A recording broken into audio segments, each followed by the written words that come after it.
महागणाधिपतये नमः।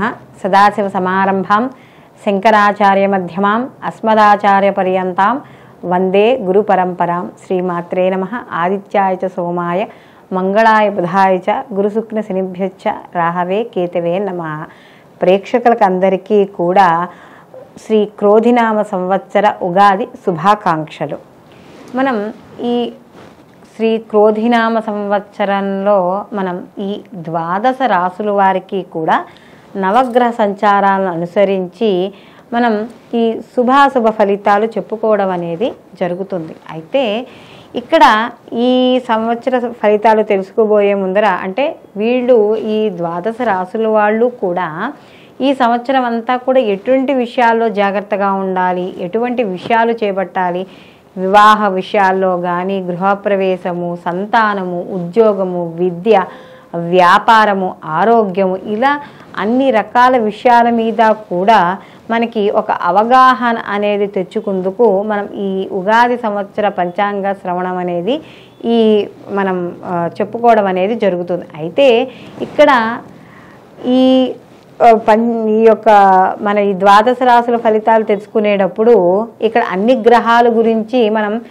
చర్చించుకోవడం అనేది ఉండదు. ముఖ్యంగా సంవత్సరం అంటే ఒకే రాశిలో ఎక్కువ కాలం సంచరించే గ్రహాలు ఏముంటాయో వాటిని మనం బేసిక్గా చేసుకుని ఈ సంవత్సర ఫలితాలు చెప్పుకోవడం అనేది జరుగుతుంది. అంటే మనకి ఈ నవగ్రహాల్లో కూడా నెలకొకసారి మారిపోయే అంటే 27 రోజులకి 45 రోజులకి నెలకొకసారి 2.5 రోజులకు ఒకసారి ఇలా మారిపోయే గ్రహాలు ఎలా ఉన్నాయో, సంచరించే గ్రహాలు మార్పు ఒక రాశి నుంచి ఒక రాశికి సంచరించే గ్రహాలు ఎలా ఉన్నాయో అలాగే నిర్దిష్ట అంటే మనకు ఒక సంవత్సర కాలం పాటు కానీ సంవత్సరం కన్నా ఎక్కువ కాలం ఉన్న గ్రహాలు కూడా ఇక్కడ ఒకే రాశిలో ఉండే గ్రహాలు కూడా ఉన్నాయి. కాబట్టి ఇక్కడ ముఖ్యంగా మనకి గురువు ఒక సంవత్సరం అంతా కూడా ఒకే రాశిలో సంచారం చేయడం అనేది జరుగుతుంది. అలాగే శని భగవానుడు ఒకే రాశిలో 2.5 సంవత్సరాలు సంచారం చేస్తాడు. రాహుకేతువులు ఒకే రాశిలో 18 నెలలు సంచారం చేయడం అనేది జరుగుతుంది. కాబట్టి ఈ యొక్క ఉగాది ఫలితాలు అనేవి ముఖ్యంగా దేశ గోచారానికి సంబంధించినవి, అలాగే ఇటు దేశ గోచారంతో పాటుగా మన యొక్క జన్మ జాతకాలు అంటే గోచార రీత్యా మనం చెప్పుకునే ఫలితాలు. ఈ ఫలితాలు కూడా బేసిక్గా ఈ 4 గ్రహాల యొక్క సంచారాన్ని ముఖ్యంగా మనం పరిగణనలోకి తీసుకుని ఈ యొక్క ఫలితాలు చెప్పుకోవడం అనేది జరుగుతుంది. కాబట్టి మనం ఇప్పుడు ద్వాదశ రాశుల వారికి వీళ్ళకి శుభాశుభ ఫలితాలు ఏ విధంగా ఉంటాయి అనే విషయాన్ని తెలుసుకుందాం. మీనరాశిలోకి పూర్వభద్ర 4వ పాదము, ఉత్తరాభద్ర 1, 2, 3, 4 పాదాలు, రేవతి 1, 2, 3, 4 పాదాలు మనకి మీనరాశిలోకి రావడం అనేది జరుగుతుంది. మీనరాశికి రాశ్యాధిపతి వచ్చి శని భగవానుడు. అయితే మీనరాశి వాళ్ళకి శ్రీ క్రోధినామ సంవత్సరంలో వీళ్ళకి ఆదాయ వ్యయాలు ఏ విధంగా ఉంటాయి, అలాగే రాజ్యపూజ్యము అలాగే అవమానం ఏ విధంగా ఉంటుందని చూసుకుందాం. అయితే ఈ రాశి వారికి కానీ చూసుకుంటే మే 1 నుండి కూడా సంవత్సరాంతం వరకు ఈ యొక్క గురువు 3వ స్థానమందు సువర్ణమూర్తిగా సంచారం చేయడం, అలాగే శని భగవానుడు వచ్చి సంవత్సరాంతం వరకు కూడా వ్యయస్థానమందు రజితమూర్తిగాను, రాహుకేతువులు సంవత్సర ఆరంభం నుండి సంవత్సరాంతం వరకు కూడా జన్మ సప్తమ స్థానమందు తామరమూర్తిగాను సంచారం చేయడం అనేది జరుగుతోంది. అయితే ఇక్కడ వీళ్ళకి గత సంవత్సరం అంతా కూడా వీళ్ళకి గురుబలం ఉంది ఈ యొక్క మీన రాశి వాళ్ళకి. అయితే ఈ సంవత్సరం ఎప్పుడైతే గురువు మార్పు చెందాడో తృతీయంలోకి మార్పు చెందడం వల్ల ఏమవుతుంది అంటే వీళ్ళకి కార్యహాని కలగడం అనేది జరుగుతుంది. అంటే ఎటువంటి పనులు చేపట్టినా కూడా పనిలో ఆటంకాలు అనేవి సంభవిస్తాయి. అయితే ఇక్కడ బృహస్పతి ఎప్పుడైతే అంటే ఇక్కడ రాశ్యాధిపతి అయిన గురువు వీళ్ళకి జన్మరాశి నుండి అలాగే జన్మరాశి అధిపతి అయిన 2వ స్థానం నుండి 3వ స్థానంలోకి వృషభంలోకి ప్రవేశించడం, దీని ద్వారా జీవితంలో కొన్ని సమస్యల్ని సవాళ్ళని ఎదుర్కోవాల్సి వస్తుంది. అంటే ఒక్కోసారి తప్పు లేకపోయినా కూడా ఒక్కోసారి అది నిరూపించుకుందుకు ముఖ్యంగా ఇలాంటి కొద్దిగా సవాళ్ళు ఎదుర్కోవాల్సి వస్తుంది. అయితే కొన్ని రకాల అడ్డంకులు కారణంగా కాస్త వ్యాపార వ్యవహారాలు కూడా కాస్త వీళ్ళకి అంతంత మాత్రంగానే జరుగుతాయి. ఎందుకంటే జన్మలో రాహు, సప్తమంలో కేతువు, కాబట్టి కాస్త అలాంటి విషయాల్లో కూడా ఇబ్బందులు ఉంటాయి. అలాగే కొంత ధననష్టం కూడా జరిగే అవకాశం కూడా ఉన్నందువల్ల ఆర్థికపరమైన విషయాల్లో కూడా మీనరాశి వాళ్ళు జాగ్రత్తగా ఉండాలి. అలాగే జీవిత భాగస్వామి విషయాల్లోనూ వైవాహిక జీవితంలోనూ భాగస్వామి వ్యాపారాల్లో కూడా వీళ్ళు ఈ సంవత్సరం కాస్త జాగ్రత్తగా వ్యవహరించుకుంటే కొంత నష్టాలకి దూరంగా ఉండే అవకాశం అనేది ఇక్కడ కనబడుతోంది. అలాగే ఆర్థిక పరంగా వీళ్ళు కాస్త పరిపుష్టి కావడానికంటే కాస్త బలంగా నిలబడడానికి కాస్త కొంచెం కష్టపడాల్సి వస్తుంది. శ్రమ తప్పనిసరిగా శ్రమ పడాలి. అలాగే ఎవరైతే ఉద్యోగాల్లో ఉన్నారో, అంటే ప్రైవేట్ ఉద్యోగాలు కావచ్చు, గవర్నమెంట్ ఉద్యోగస్తులు కావచ్చు, ఎవరైనా సరే ప్రైవేట్ రంగంలో ఉన్న వాళ్ళు పై అధికారుల యొక్క ఒత్తిడిని కాస్త ఎదుర్కోవాల్సి వస్తుంది. అలాగే యజమానుల నుండి సమస్యలు కూడా ఎప్పటికప్పుడు వస్తూనే ఉంటాయి. అయితే వాళ్ళని అధిగమిస్తూనే ఉండడం కూడా జరుగుతూ ఉంటుంది. అయితే తృతీయ స్థానానికి ఇక్కడ చూసుకుంటే మామూలుగా తృతీయ స్థానం అనేటప్పటికి ఏం చెప్తాము, సోదరి సోదర స్థానం అని చెప్తాం. కాబట్టి అలాంటి సోదరి సోదర స్థానాల్లో కాస్త ఈ స్నేహితులు సంబంధించిన విషయాల్లో వాటిలో గురువు ఉన్నాడు కాబట్టి మనకి ఇక్కడ అక్కడ సత్సంబంధాలు అనేవి అంత అనుకూలంగా ఉండవు. కాబట్టి వాటి యొక్క సత్సంబంధాలు నిలబెట్టుకోవాలి అనుకుంటే మాత్రం కాస్త శ్రమించవలసి వస్తుంది. అలాగే ఆరోగ్య విషయాల్లో కూడా వీళ్ళకి ఏళ్ళనాటి శని యొక్క ప్రభావము, అందులో వ్యయస్థానం ముందు శని భగవాన్. ఎందుకంటే వ్యయస్థానం అనేటప్పటికి ఏం చెప్తాము అంటే మనకి దూర ప్రయాణాలు, స్థానచలనము, హాస్పిటలైజేషను ఇలాంటివన్నీ కూడా మనం చెప్పడం అనేది జరుగుతుంది. అంటే అలాంటి హాస్పిటలైజేషన్ ప్లేస్లో శని భగవానుడు ఉన్నాడు కాబట్టి కాస్త ఎప్పటికప్పుడు ఆరోగ్య విషయాల్లో జాగ్రత్త వహించుకుంటూ ఉండాలి.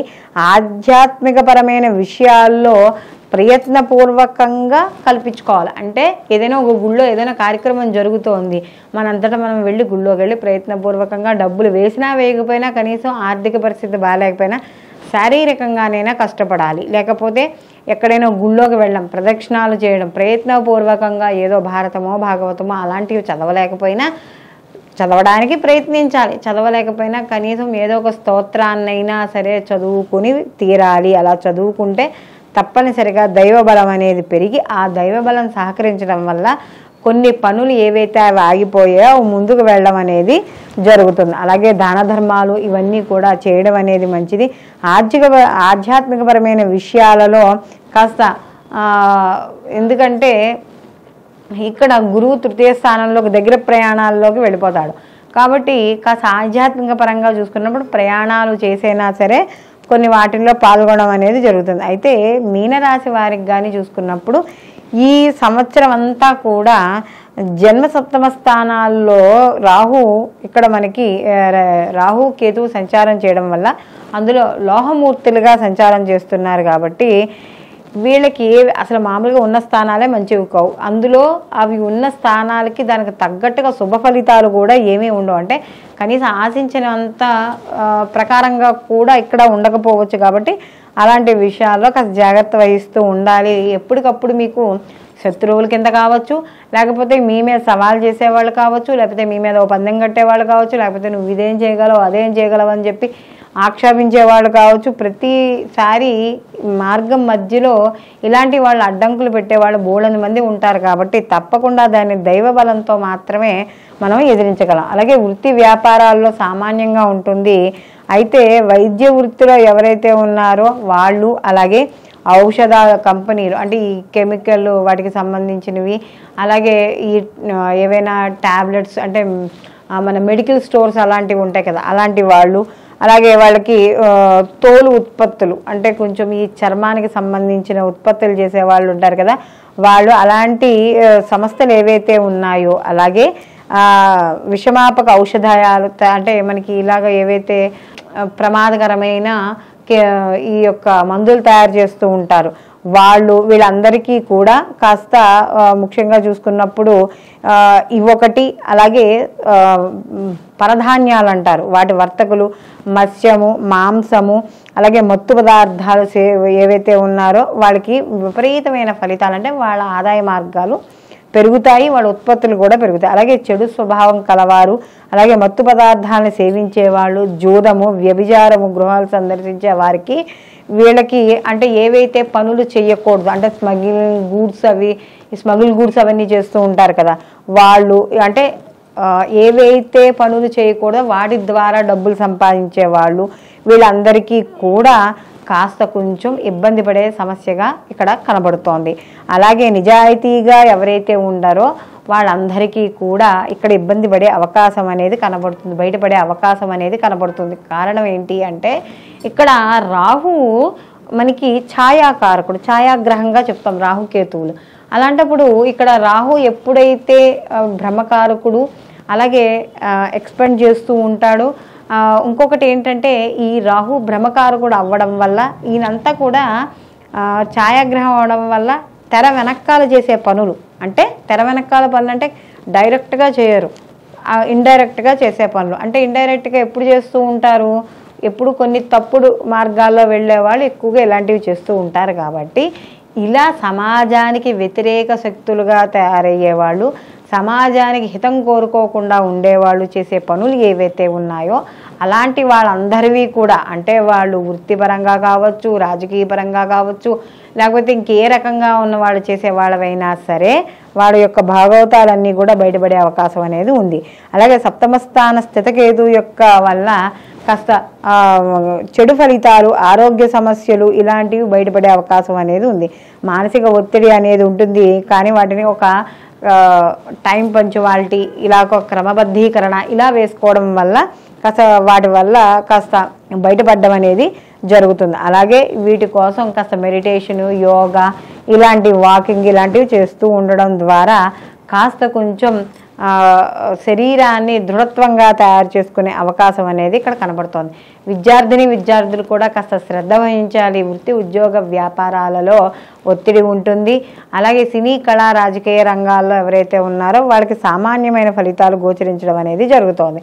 అయితే ఇక్కడ ముఖ్యంగా వైవాహిక జీవితంలో కూడా ఏవైతే ఉన్నాయో అన్యోన్యతాలోపం అనేది ఏర్పడి కాస్త జీవితంలో కాస్త చిన్న చిన్న పొరపచ్చాలు ఏర్పడడం ఇలాంటివి ఉంటూ ఉంటాయి. అయితే కొంత ప్రభావం, అంటే కేతు యొక్క ప్రభావం కూడా ఉండడం వల్ల కాస్త అప్పుడప్పుడు కూడా అంటే కొంత అనుకూలత కొంత ప్రతికూలత కూడా ఇక్కడ కనపడడం అనేది జరుగుతుంది. అలాగే ఆర్థికపరమైన విషయాల్లో కూడా ఎప్పటికప్పుడు ఖర్చులను తగ్గించుకుంటూ ఏవైతే అర్జెంటు ఉన్నాయో, ఇవి తప్పవు అనే పనులు ఏవైతే ఉన్నాయో అటువంటి పనులను మాత్రమే ముందుకు తీసుకువెళుతూ అక్కర్లేని పనుల్ని పెండింగ్లో పెట్టి తర్వాత చేసుకోవడం అనేది మంచిది. అలాగే మీనరాశిలో ఉన్న స్త్రీలు మాత్రం తప్పనిసరిగా ఆరోగ్య విషయాల్లో జాగ్రత్త వహించాలి.